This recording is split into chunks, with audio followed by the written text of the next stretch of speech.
Welcome back to another episode of What's on Your Mind. And this time on the show, I've got Edward Shek and Anthony Iser acting as the fountains of knowledge that we can all draw from. So that's fantastic, guys. It's always a pleasure to have you on. And I'm looking forward to this one particularly, actually, because markets aren't very easy to trade at the moment. And I do think there's probably quite a lot of our viewers who potentially haven't traded through a proper bear market as we may be doing now. So it'll be really interesting to hear from you guys today.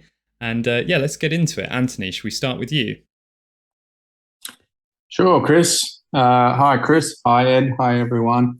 The last time the three of us were together, I was in sunny Phuket, and we were in the midst of a pretty strong bear market rally, and we were trying to, as you said, Chris, navigate that. And since then, we've hit new lows. And as we sit here Wednesday morning, US time, before the market opens, we've just seen two very strong days in a row, up 5.73% combined. So I just wanted to talk about a couple of quick things. So you can see on this first chart, through this entire bear market cycle, we've seen decent rallies. And we've seen decent rallies from each time we've sort of made a new low very quickly and quite substantial. In this case, in just a couple of days, but previously in very short space of time as well. More than 1,000% annualized return in these rallies. Now, does that mean we've got another leg down to come? I would say on the balance of probabilities, yes. But we'll only know after the fact whether this has been the bottom or continued bear market rally. I continue to think, though, we've got an earnings recession coming and that we don't want to be fighting the Fed. And speaking of all things macro, next chart here, just to have a quick look at, is just simply housing market searches. One of the big issues I see for the US economy. Mortgage rates at the levels that they are, housing construction to slow, prices to come down, and construction names to be under pressure over the next 3 to 6 months. So you can see here every search, whether it's down payments, real estate agents, or home inspection, have fallen off a cliff. And this is the sort of thing that these are leading indicators. This is what we want to see happening. This is what the Fed wants to see happening. They also want to see this next chart here, which is a 12% decline in the US home purchase index. That's a pretty big number when we look through history, and it's, again, a sign that things are starting to come through. Now, final chart before I get into the idea that I'm looking at is monthly change in JOLTS, job opening rate. And this is a 6-month average. And again, outside of the huge drawdown that we saw during COVID, this is as big as we've seen. And this is all little signs that these rate rises that the Fed has been putting in place, trying to slow the economy, is starting to come through. Now, I'm still quite cautious. I think an earnings recession is coming. I think we've got downgrades to come across the bulk of the market. But that doesn't mean we go and pile in with a complete book full of shorts. So I've been looking for long ideas. And if you do recall from our last conversation, I was looking at tech, and I continue to look at tech from the long side. And the key reason is earnings stability and growth in some of these names. So the stock I'm going to talk about today that I've been thinking about for the last week or so is Autodesk. And Autodesk is a $40 billion company.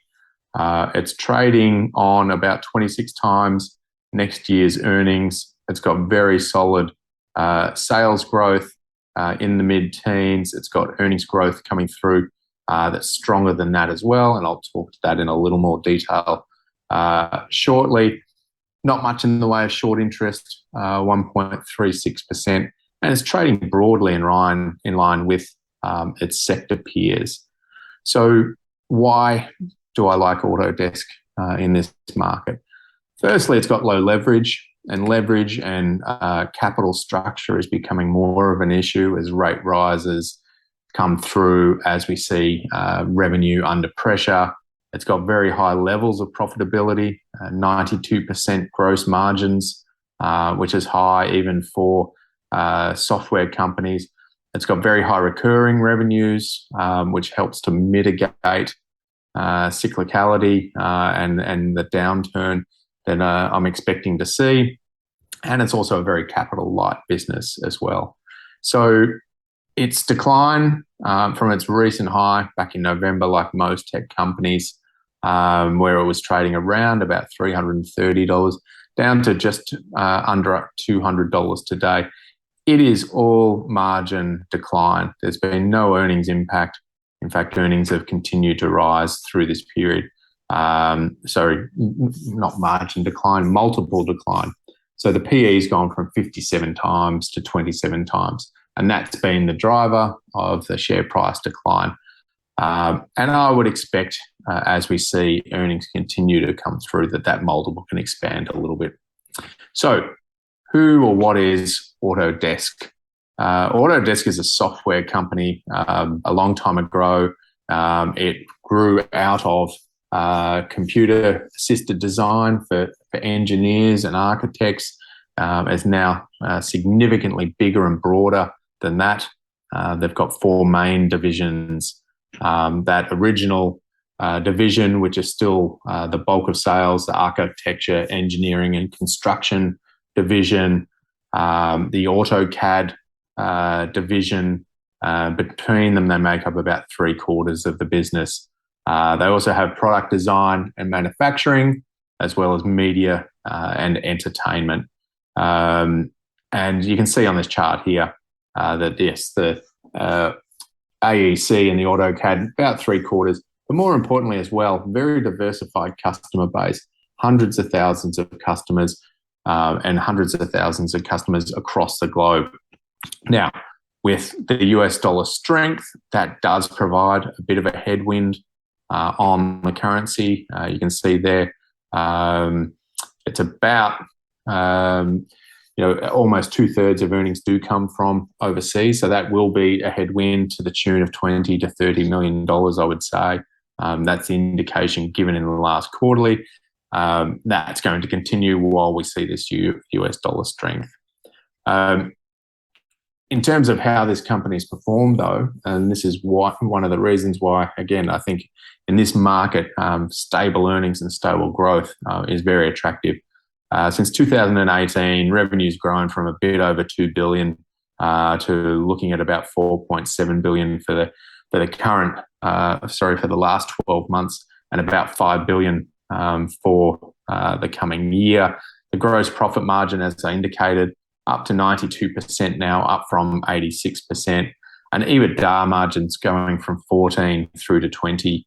The gross profit margin is something similar, and when you go to their non-GAAP numbers, those margins go up to about 36%. So lots of strength in terms of the earnings, and lots of operational leverage as well. So we've just seen 17% revenue growth coming through quarter on quarter and year on year. Forecast for the next 3 years of 14, 12, and 13% revenue growth. But that translates to 30, 17, and 20% earnings growth. And again, that type of operational leverage in this environment is particularly attractive. So we've got a software company, we've got operational leverage, we've got a diversified portfolio of products and clients, and that provides for a very stable outlook.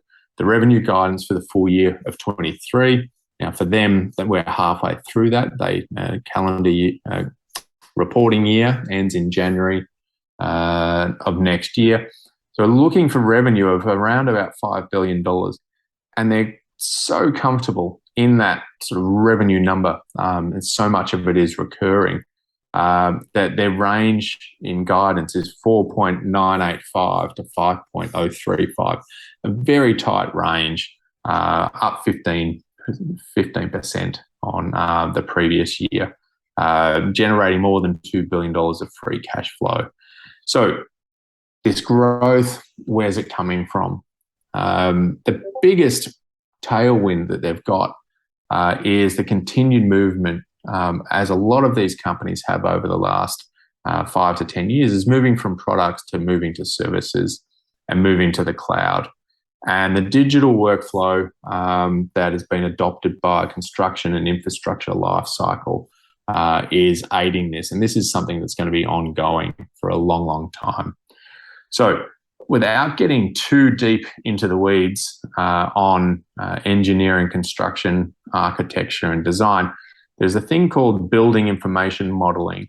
And this essentially is a process taking from the initial thought and design all the way through to construction and maintenance, and maintaining similar software, software that can roll the whole way through, and again, having it in the cloud. This is rolling out around the world. Most of the Western world has adopted it. Penetration rates in the US, about 32%, slightly higher in some parts of Europe, Canada, and Australia.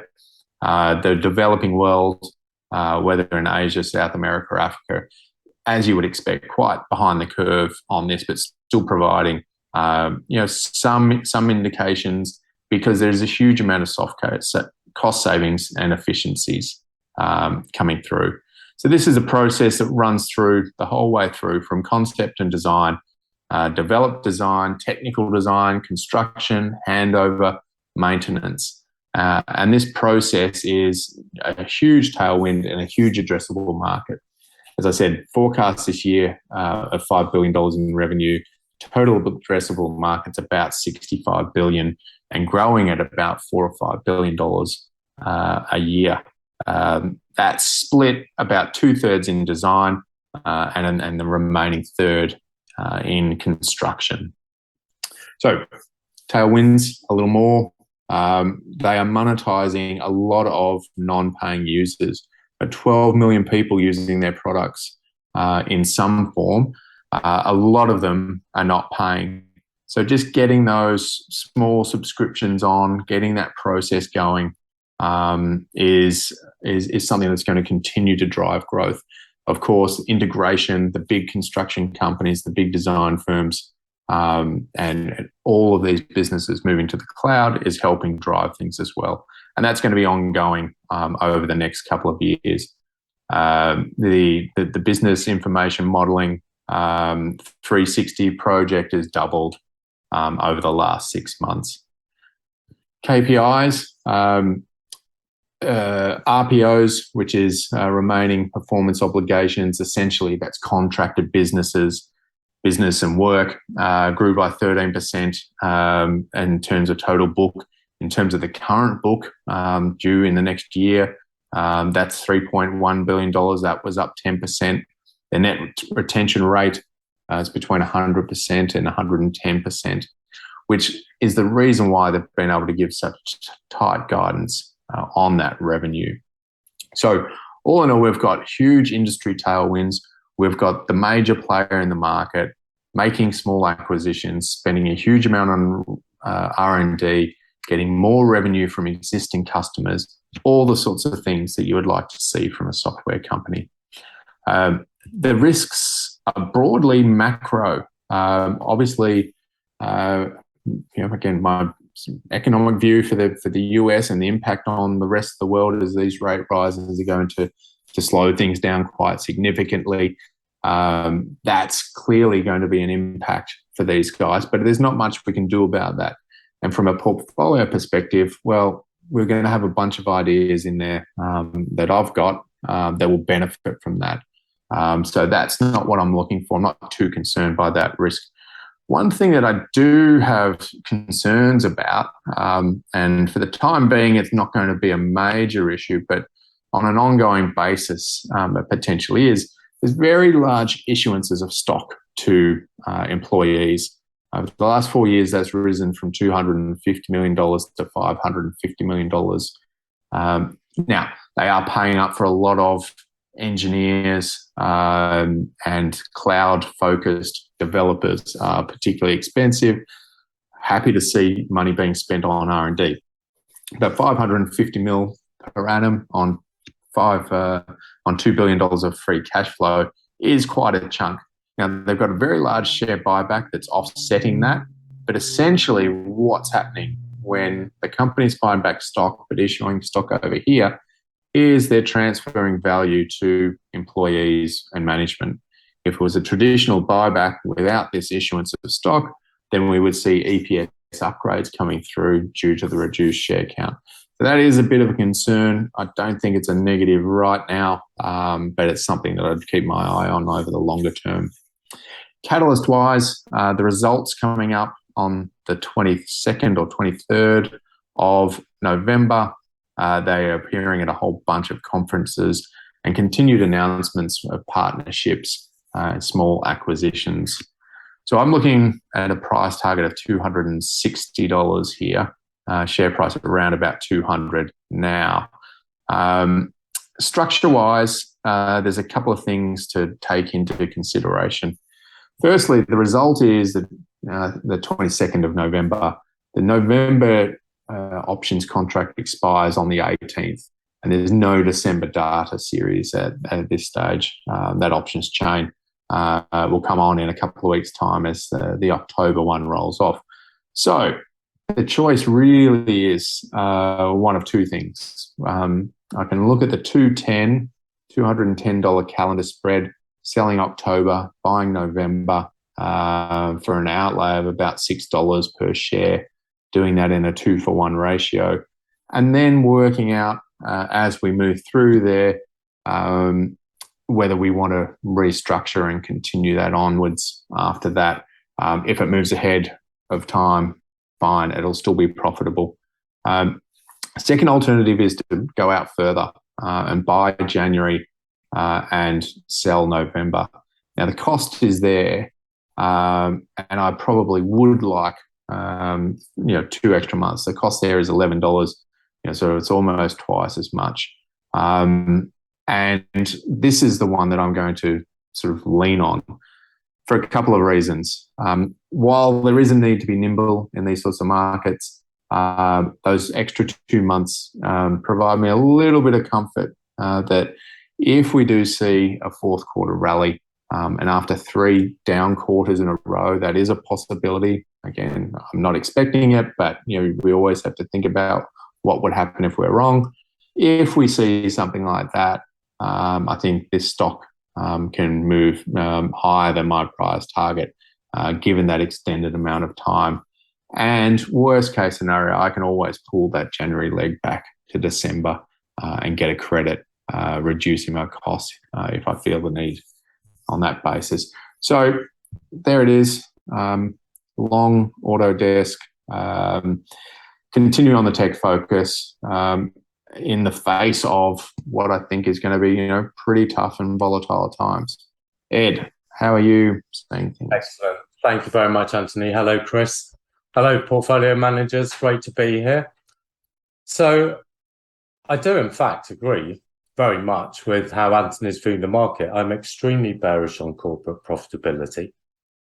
However, it's not because I think necessarily inflation's going to get worse. It's not because I think terminal rates are going to go higher.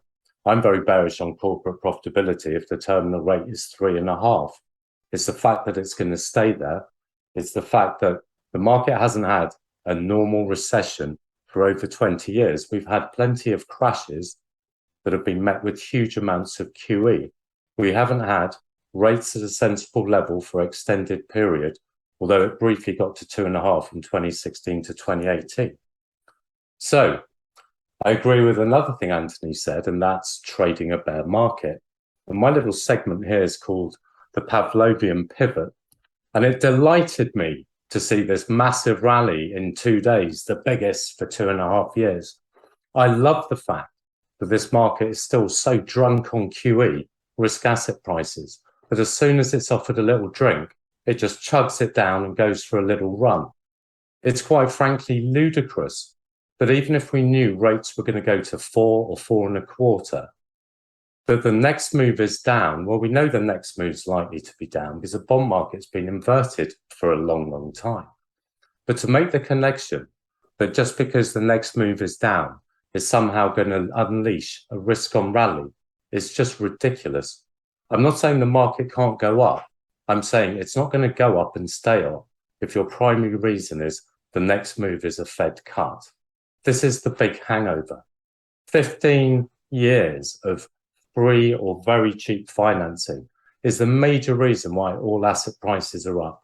Nothing to do with increased productivity, nothing to do with real investment quality jobs, real wages going up, nothing like that. So when it comes to trading a bear market, we're going to see this more and more. Every time it's different, every time it's the bottom. It still shows to me that there is a lot of money still around.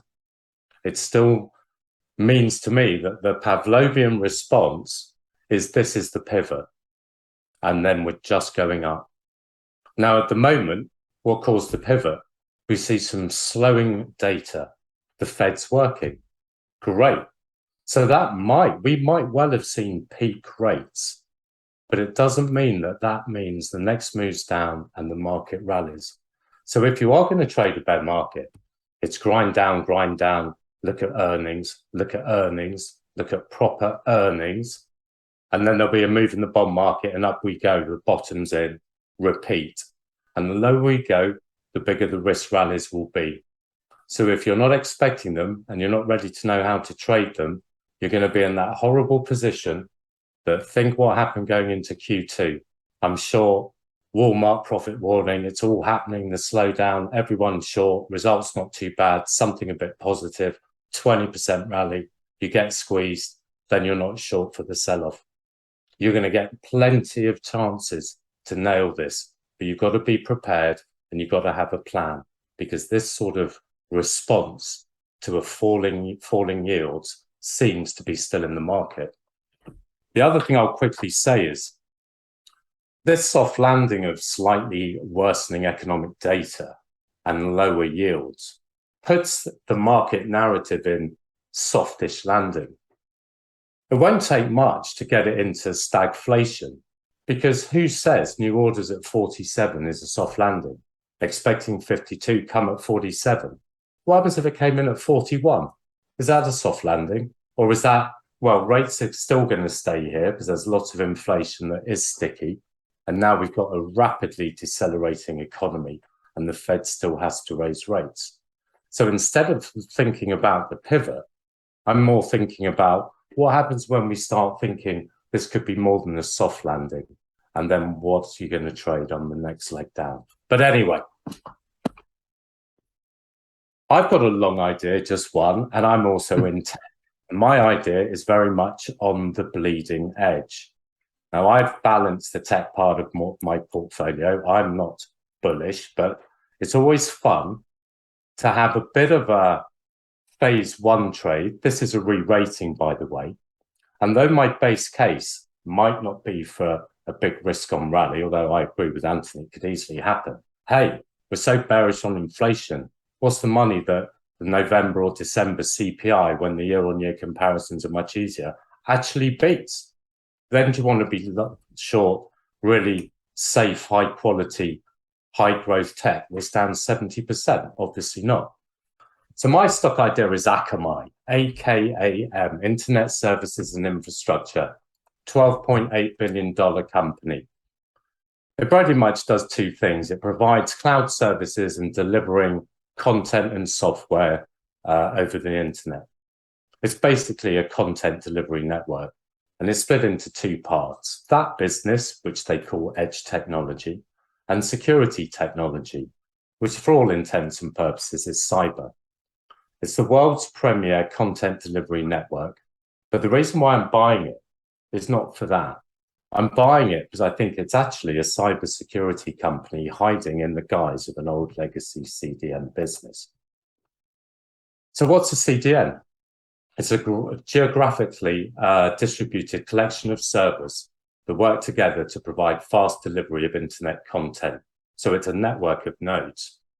So where is the actual data? Well, these are held hopefully in a secure data center massive football fields, floor to ceiling, data processing, hopefully secure, probably a long way from your house or office. So if you're downloading a film from a data center, you're going to have latency, it's going to take time, and you're obviously not going to settle for that. So what someone like Akamai does is it sets a network of nodes on the edge. And it doesn't hold the data there, it caches the data there. That's CACHE. And what that means is they produce a replica of text, audio, video on the edge of the cloud. So it's all near the users. You can't get everything off it, but you can get what you want now. Okay?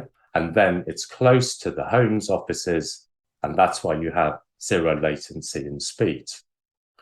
A CDN, a CDN doesn't actually hold the data. It's not web hosting. It doesn't replicate that. Okay? All it is it separates the data from you, and it's much closer.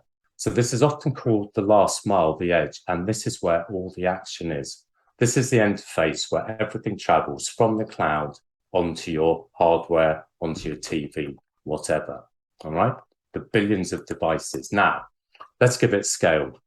340,000 servers, 4,000 locations. It's inside 1,400 networks, 900 cities, trillions of requests a day, processes 100 terabits of data a second. I don't even know what that is, but I like the sound that it just sounds massive. But here's the point. It handles 30% of the world's internet traffic, 30%. So this is a big network.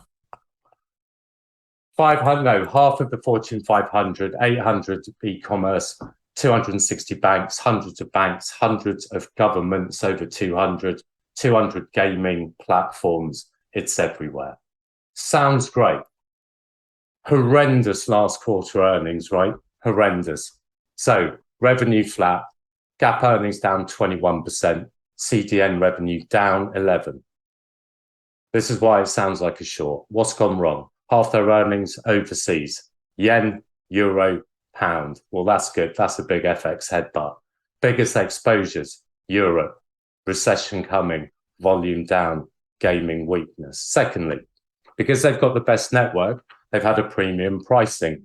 But now there are a lot of non-traditional competitors, Netflix, Amazon, Comcast, Verizon. Prices down, volumes down. This is what we teach people to find for your shorts. That's a profits warning, right? You're multiplying two smaller numbers together, the squaring effect, down you go. This is exactly what happened. Q3 downgraded, full year downgraded. So everything I've told you makes it look like a short. Look at the quants. You call yourself a tech stock. It looks like a staple, right? Revenue up 4, earnings down 5. Next year, revenue up 7, revenue up 9. Horrible, unloved. Stock was down at 80 when I got my position on. We're right down the lows now. Okay, so where's the juice? When you look at the numbers, the delivery business revenue last quarter 417 million, down 11. Security up 17, adjusted for currency up 21. I hate adjusting for currency. It's 17, right? It is what it is. It's up 17. Their compute business was up 74%, but only to 100 million. Security revenue at 381. So what's happening is this is actually more of a security business with a legacy CDN business, which is in decline. That's why I'm long it. Now, you've got to look at the addressable market. Cybersecurity, edge cybersecurity is growing at a compound annual growth rate of 14%. So from now to 2025, it's going from 45 to 67 billion. There's a $22 billion of revenue up for grabs. They're managing this business for the cloud security.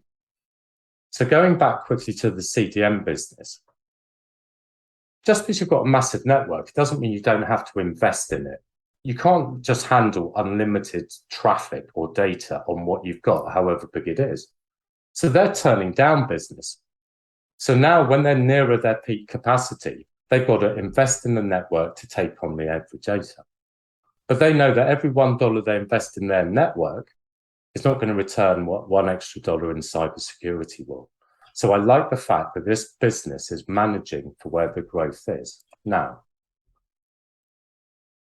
Akamai is growing its security at 20% a year. The market's growing at 14%. So it's actually outperforming. Okay. So if they carry on, if they can beat their current run rate, this re-rating, I think, should accelerate.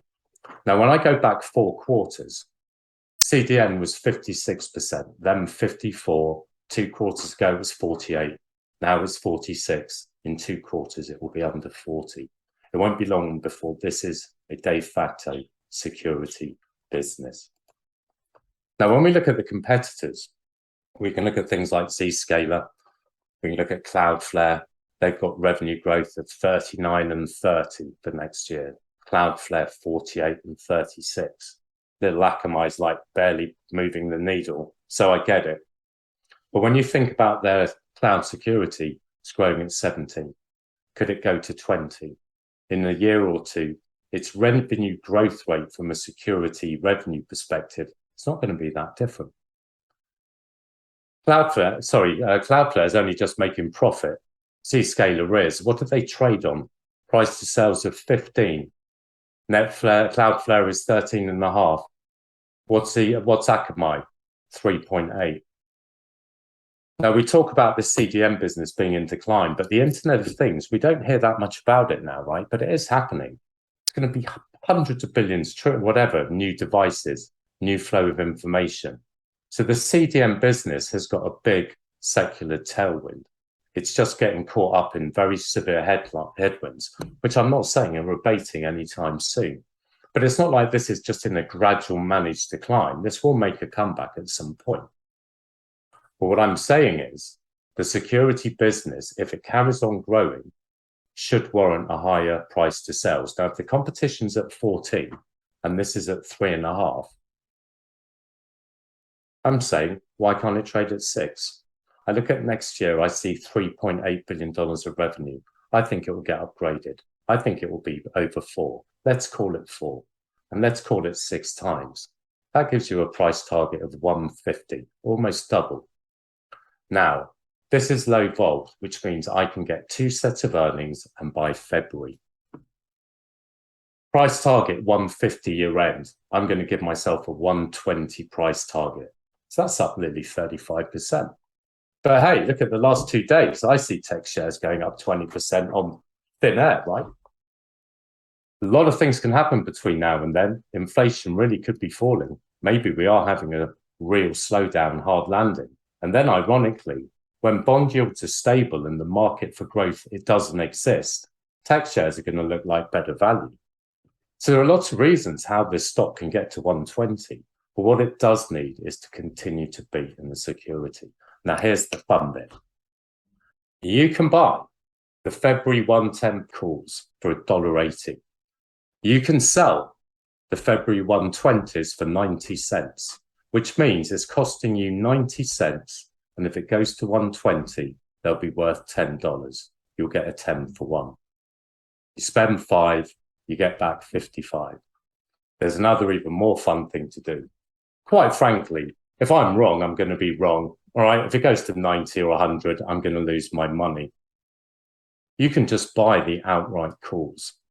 And then if the stock gets on its merry way and the stock gets up to 95, you will be able to get in a free trade, meaning if you pay for the 110s, they'll cost 180. When the stock's 95, 100, you'll be able to sell the 120s for 180 or more. If you sell them for $2, you're getting paid to hold a position that could make 50 grand on a 5 grand trade. So there it is. At the bleeding edge, need a few things to happen. 10 for 1. Considering I'm bearish on earnings, it's quite fun to have a night. This isn't tail risk like you need an invasion or something horrific to happen. What this is a slightly anti-consensual. You need inflation to fall and a re-rating to happen. And that's for 10 for 1. It is a no-brainer for me from a risk-reward perspective. Akamai, stay on the edge. Okay, well, thank you, gents, for that one. That was an excellent episode. As I said at the beginning, I think it's so useful for you guys providing this sort of content for our viewers in a market like this. So very much appreciated. Now, for you guys watching, if you want more content to help you trade these markets, then you can head over to our website, itpm.com, where for one thing, we've got a bunch of webinars coming up through October. So to begin with, we've got one on the 15th of October. That's with Anton Creel and Jason McDonald. That is Profiting from Macroeconomic Carnage, very aptly named.